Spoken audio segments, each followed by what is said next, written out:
ओम शांति। 11 दिसंबर 2024 की साकार मधुर मुरली है। बाबा कहते मीठे बच्चे, बाप का मददगार बन इस आयरन एजेड पहाड़ को गोल्डन एजेड बनाना है। पुरुषार्थ कर नई दुनिया के लिए फर्स्ट क्लास सीट रिजर्व करानी है। प्रश्न, बाप की फर्ज अदाई क्या है? कौन सा फर्ज पूरा करने के लिए संगम पर बाप को आना पड़ता है? उत्तर है, बीमार और दुखी बच्चों को सुखी बनाना, माया के फंदे से निकाल इन्हें सुख देना। ये बाप की फर्ज अदाई है जो संगम पर ही बाप पूरी करते हैं। बाबा कहते, मैं आया हूं तुम सबका मर्ज मिटाने, सब पर कृपा करने। अब पुरुषार्थ कर 21 जन्मों के लिए अपनी ऊंची तकदीर बना लो। गीत है भोलेनाथ से निराला। ओम शांति। भोलानाथ शिव भगवान उवाच। ब्रह्मा मुख कमल से बाप कहते हैं, ये वैरायटी भिन्न भिन्न धर्मों का मनुष्य सृष्टि झाड़ है ना। इस कल्प वृक्ष अथवा सृष्टि के आदि मध्य अंत का राज बच्चों को समझा रहा। गीत में भी इनकी महिमा है। शिव बाबा का जन्म यहाँ है। बाप कहते हैं, मैं आया हूँ भारत में। मनुष्य ये नहीं जानते कि शिव बाबा कब पधारे थे, क्योंकि गीता में श्री कृष्ण का नाम डाल दिया है। द्वापर की तो बात ही नहीं। बाप समझाते हैं, बच्चे 5000 वर्ष पहले भी मैंने आकर के ये ज्ञान दिया था। इस झाड़ से सभी को मालूम पड़ जाता है। झाड़ को अच्छी रीति देखो। सतयुग में बरोबर देवी देवताओं का राज्य था। त्रेता में राम सीता का है। बाबा आदि मध्य अंत का राज बतलाते हैं। बच्चे पूछते हैं, बाबा हम माया के फंदे में कब फंसे? बाबा कहते हैं, द्वापर से। नंबरवार फिर दूसरे धर्म आते हैं, तो हिसाब लगाने से समझ सकते हैं कि इस दुनिया में हम फिर से कब आएंगे। शिव बाबा कहते हैं, मैं 5000 वर्ष बाद आया हूं संगम पर अपना फर्ज निभाने। सभी जो भी मनुष्य मात्र है सब दुखी है, उनमें भी खास भारतवासी। रामानुसार भारत को ही मैं सुखी बनाता हूं। बाप का फर्ज होता है बच्चे बीमार पड़े उनकी दवा दरमल करना। यह है बहुत बड़ी बीमारी। सभी बीमारियों का मूल ये 5 विकार है। बच्चे पूछते हैं, ये कब से शुरू हुए? बाबा कहते, द्वापर से। रावण की बात समझानी है। रावण को कोई देखा नहीं जाता, बुद्धि से समझा जाता है। बाप को भी बुद्धि से जाना जाता है। आत्मा मन बुद्धि सहित है। आत्मा जानती है कि हमारा बाप परमात्मा है। दुख सुख लेप छेप में आत्मा आती है। जब शरीर है तो आत्मा को दुख होता है। ऐसे नहीं कहते कि मुझ परमात्मा को दुखी मत करो। बाप भी समझाते हैं कि मेरा भी पार्ट है।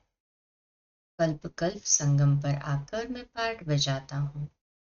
जिन बच्चों को मैंने सुख में भेजा था वह दुखी बन पड़े हैं, इसलिए फिर ड्रामा अनुसार मुझे आना पड़ता है। बाकी कचमच अवतार ये बातें है नहीं। कहते हैं परशुराम ने कुल्हाड़ा ले क्षत्रियों को मारा। ये सब है दंत कथाएं। अब बाप समझाते हैं, मुझे याद करो। ये है जगत अम्बा और जगत पिता। मदर और फादर कंट्री कहते हैं ना। भारतवासी याद भी करते, मात पिता हम बालक तेरे, तुम्हारी कृपा से सुख घनेरे। तो बरोबर मिल रहा है ना। सुख मिल रहा है ना अभी।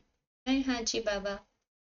फिर जो जितना पुरुषार्थ करेंगे, जैसे बायोस्कोप में जाते हैं फर्स्ट क्लास का रिजर्वेशन कराते हैं ना। आप भी कहते हैं चाहे सूर्यवंशी चाहे चंद्रवंशी में सीट रिजर्व कराओ। जितना जो पुरुषार्थ करे उतना पद पा सकते हैं। तो सब मर्ज मिटाने बाप आए हैं। रावण ने सबको बहुत दुख दिया है। कोई भी मनुष्य मनुष्य की गति सदगति कर न सके। ये है ही कलयुग का अंत। गुरु लोग शरीर छोड़ते हैं, फिर यहाँ ही पुनर्जन्म लेते हैं। तो फिर वह औरों की क्या सदगति करेंगे? क्या इतने सभी अनेक गुरु मिलकर पतित सृष्टि को पावन बनाएंगे? गोवर्धन पर्वत कहते हैं ना, ये माताएं इस आयरन एजेड पहाड़ को गोल्डन एजेड बनाती है। गोवर्धन की फिर पूजा भी करते हैं, वह है तत्व पूजा। सन्यासी भी ब्रह्म अथवा तत्व को याद करते हैं, समझते हैं वही परमात्मा है, ब्रह्म भगवान है। बाप कहते हैं ये तो भ्रम है। ब्रह्मांड में तो आत्माएं अंडे मिसल रहती है। निराकारी झाड़ भी दिखाया गया है।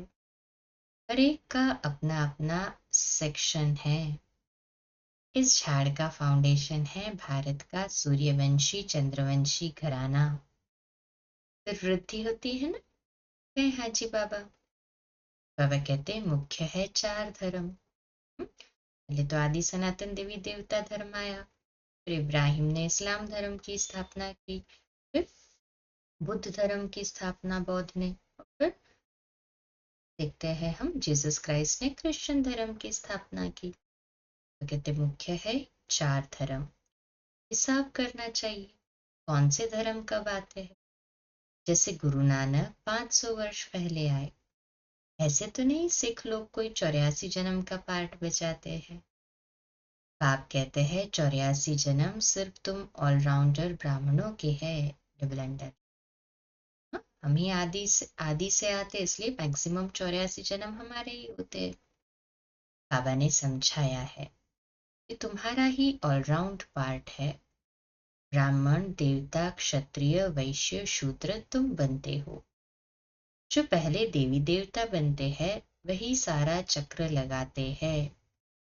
बाप कहते हैं तुमने वेद और शास्त्र तो बहुत सुने, अभी ये सुनो और जज करो कि शास्त्र राइट है या गुरु लोग राइट है, या जो बाप सुनाते हैं वह राइट है। बाप को कहते ही है ट्रुथ। मैं सच बतलाता हूँ, जिससे सत्युग बन जाता है। और द्वापर से लेकर तुम झूठ सुनते आए हो तो उससे नरक बन पड़ा है।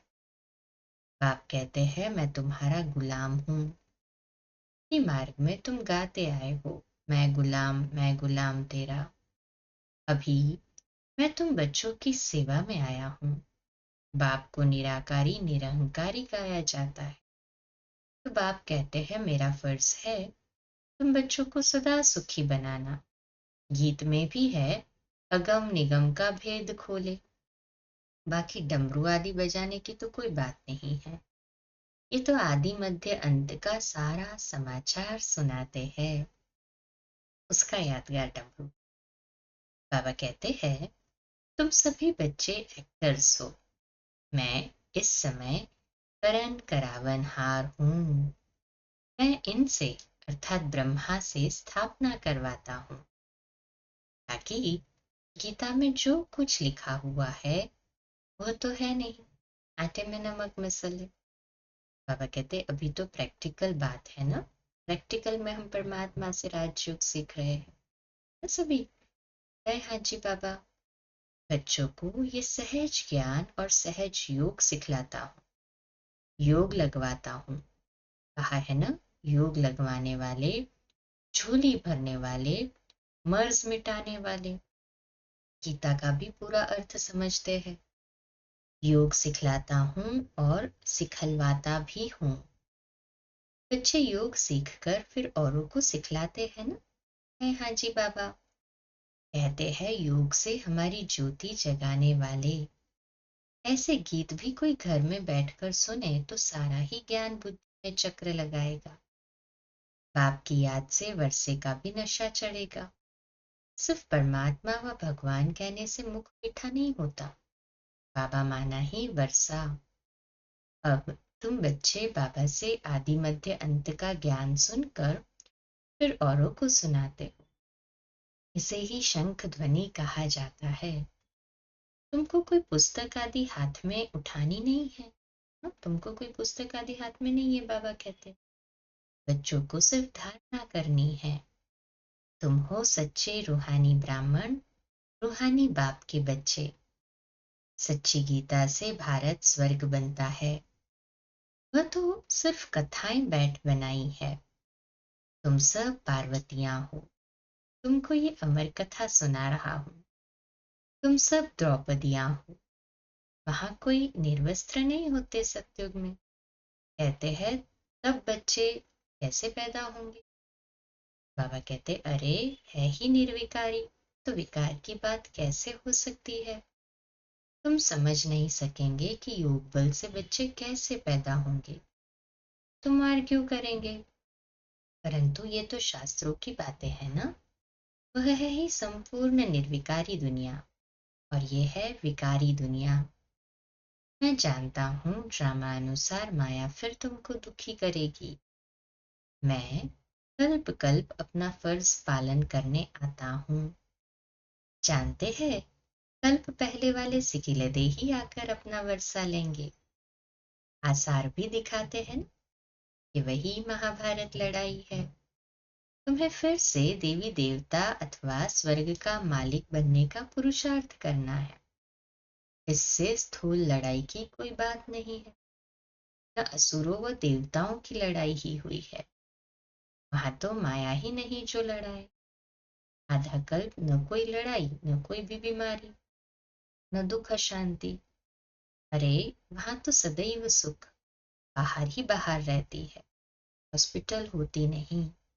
बाकी स्कूल में पढ़ना तो होता ही है। अब तुम एक यहाँ से वर्षा ले जाते हो। मनुष्य पढ़ाई से अपने पैर पर खड़े हो जाते हैं। इस पर कहानी भी है। कोई ने पूछा तुम किसका खाती हो। किसी ने पूछा। इस कहानी में ऐसा है कि पिताजी बच्ची से पूछते तुम किसका खाती हो। बच्ची कहते मैं तो अपने भाग्य का खाती हूँ। पिताजी को बड़ा क्रोध आता है कि कैसे तकदीर का खाती हूँ। कहती है मैं कमाता हूँ, मैं सब करता हूँ तब खाती है।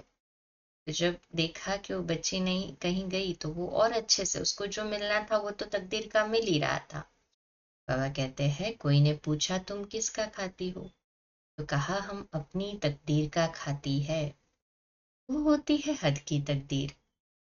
अभी तुम अपनी बेहद की तकदीर बनाते हो। बना रहे हैं ना सभी हम अपनी बेहद की तकदीर। कहे हाँ जी बाबा, हम नहीं बनाएंगे तो और कौन बनाएगा। हम ही बनाते हैं ना कल्प कल्प की अपनी तकदीर। तो हम ही ये अपनी तकदीर बना रहे हैं अभी 21 जन्मों की। तो बाबा कहते तुम ऐसी तकदीर बनाते हो जो 21 जन्म फिर अपना ही राज्य भाग्य भोगते हो। यह है बेहद के सुख का वर्षा। अब तुम बच्चे कॉन्ट्रास्ट को अच्छी रीति जानते हो। भारत कितना सुखी था, अब क्या हाल है। जिन्होंने कल्प पहले राज्य भाग्य लिया होगा वही अब लेंगे। ऐसे भी नहीं कि जो ड्रामा में होगा वो मिलेगा, फिर तो भूख मर जाएंगे। ये ड्रामा का राज पूरा समझना है। शास्त्रों में कोई ने कितनी आयु कोई ने कितनी लिख दी है। अनेकानेक मत मतांतर है। कोई फिर कहते हैं हम तो सदा सुखी है ही। अरे तुम कभी बीमार नहीं होते हो। वो तो कहते हैं रोग आदि तो शरीर को होता है, आत्मा निर्लेप है। अरे चोट आदि लगती है तो दुख आत्मा को होता है ना। ये बड़ी समझने की बातें है। ये स्कूल है, एक ही टीचर पढ़ाते हैं। नॉलेज एक ही है, एम ऑब्जेक्ट एक ही है, नर से नारायण बनने की। जो नापास होंगे वह चंद्रवंशी में चले जाएंगे। जब देवताएं थे तो क्षत्रिय नहीं, जब क्षत्रिय थे तो वैश्य नहीं, जब वैश्य थे तो शूद्र नहीं। ये सब समझने की बातें हैं। माताओं के लिए भी अति सहज है। एक ही इम्तिहान है। ऐसे भी मत समझो कि देरी से आने वाले कैसे पढ़ेंगे। लेकिन अभी तो नए तीखे जा रहे हैं। प्रैक्टिकल में है, बाकी माया रावण का कोई रूप नहीं है। कहेंगे इनमें काम का भूत है, बाकी रावण को कोई भूत व शरीर तो है नहीं। अच्छा, सभी बातों का सैक्रीन है मन मना भव। कहते हैं मुझे याद करो तो इस योग अग्नि से विकर्म विनाश होंगे। बाप गाइड बनकर आते हैं ना। बाबा कहते बच्चे, मैं तो सम्मुख तुम बच्चों को पढ़ा रहा हूँ, कल्प कल्प अपनी फर्जदाई पालन करता हूँ। पारलौकिक बाप कहते हैं मैं अपना फर्ज बचाने आया हूँ, तुम बच्चों की मदद से। मदद देंगे तब तो तुम भी मदद पाएंगे। मैं कितना बड़ा बाप हूँ, कितना बड़ा यज्ञ रचा है। ब्रह्मा की मुख वंशावली तुम सभी ब्राह्मण ब्राह्मणियां भाई बहन हो। जब भाई बहन बने तो स्त्री पुरुष की दृष्टि बदल जाए। बाप कहते हैं इस ब्राह्मण कुल को कलंकित नहीं करना, पवित्र रहने की युक्तियां हैं। मनुष्य कहते ये कैसे होगा, ऐसे हो नहीं सकता, इकट्ठे रहे और आग न लगे। बाबा कहते हैं बीच में ज्ञान तलवार होने से कभी आग नहीं लग सकती, परंतु जबकि दोनों मनमना भव रहे, शिव बाबा को याद करते रहे, अपने को ब्राह्मण समझे। मनुष्य तो इन बातों को नहीं समझने कारण हंगामा मचाते हैं, ये गालियां भी खानी पड़ती है। श्री कृष्ण को थोड़े ही कोई गाली दे सकते। श्री कृष्ण ऐसे आ जाए तो विलायत आदि से एकदम एरोप्लेन में भाग आए, भीड़ मच जाए, भारत में पता नहीं क्या हो जाए। अच्छा, आज भोग है, ये है पियर घर और वह है ससुर घर। संगम पर मुलाकात होती है ना। कोई कोई इनको जादू समझते हैं। बाबा ने समझाया है कि ये साक्षात्कार क्या है, भक्ति मार्ग में कैसे साक्षात्कार होते हैं। इनमें संशय बुद्धि नहीं होना है, ये रस्म रिवाज है। शिव बाबा का भंडारा है तो उनको याद कर भोग लगाना चाहिए। योग में रहना तो अच्छा ही है, बाबा की याद रहेगी। अच्छा, मीठे मीठे सिकिलदे बच्चों प्रति माता पिता बाप दादा का याद प्यार और गुड मॉर्निंग। रूहानी बाप की रूहानी बच्चों को नमस्ते। रूहानी बच्चों की रूहानी माता पिता बाप दादा को याद प्यार, गुड मॉर्निंग और नमस्ते। वाह बाबा वाह, शुक्रिया बाबा शुक्रिया। धारणा के लिए मुख्य सार है, पहली पॉइंट, स्वयं को ब्रह्मा मुख वंशावली समझकर पक्का पवित्र ब्राह्मण बनना है। कभी अपने इस ब्राह्मण कुल को कलंकित नहीं करना है। दूसरी पॉइंट, बाप समान निराकारी निरहंकारी बन अपनी फर्जदाई पूरी करनी है। रूहानी सेवा पर तत्पर रहना है। आज का मीठा वरदान, स्नेह की शक्ति से माया की शक्ति को समाप्त करने वाले संपूर्ण ज्ञानी भव। आज का स्वमान, मैं संपूर्ण ज्ञानी आत्मा हूँ। मैं संपूर्ण ज्ञानी आत्मा हूँ। विश्लेषण, स्नेह में समाना ही संपूर्ण ज्ञान है। स्नेह ब्राह्मण जन्म का वरदान है। संगम युग पर स्नेह का सागर स्नेह के हीरे मोतियों की थालियां भर कर दे रहे हैं। स्नेह में संपन्न बनो। स्नेह की शक्ति से परिस्थिति रूपी पहाड़ परिवर्तन हो पानी समान हल्का बन जाएगा। माया का कैसा भी विकराल रूप व रॉयल रूप सामना करे तो सेकंड में स्नेह के सागर में समा जाओ। तो स्नेह की शक्ति से माया की शक्ति समाप्त हो जाएगी। स्लोगन है, तन मन धन मन वाणी और कर्म से बाप के कर्तव्य में सदा सहयोगी ही योगी है। आज का हमारा स्वमान, मैं संपूर्ण ज्ञानी आत्मा हूँ। मैं संपूर्ण ज्ञानी आत्मा हूँ। अव्यक्त इशारा है, जो सेवा असंतुष्ट बनाए वो सेवा सेवा नहीं है। सेवा का अर्थ ही है मेवा देना वाली सेवा। अगर सेवा में असंतुष्टता है तो सेवा छोड़ दो, लेकिन संतुष्टता नहीं छोड़ो। सदा हद की चाहना से परे संपन्न रहो तो समान बन जाएंगे। अच्छा, कम बोलो, धीरे बोलो, मीठा बोलो, सत्य बोलो, सोच समझकर बोलो। निमित्त भाव, निर्माण भाव, निर्मल वाणी। आज का नया दिन आप सभी को मुबारक हो, मुबारक हो, मुबारक हो। शुभ दिवस। ओम शांति।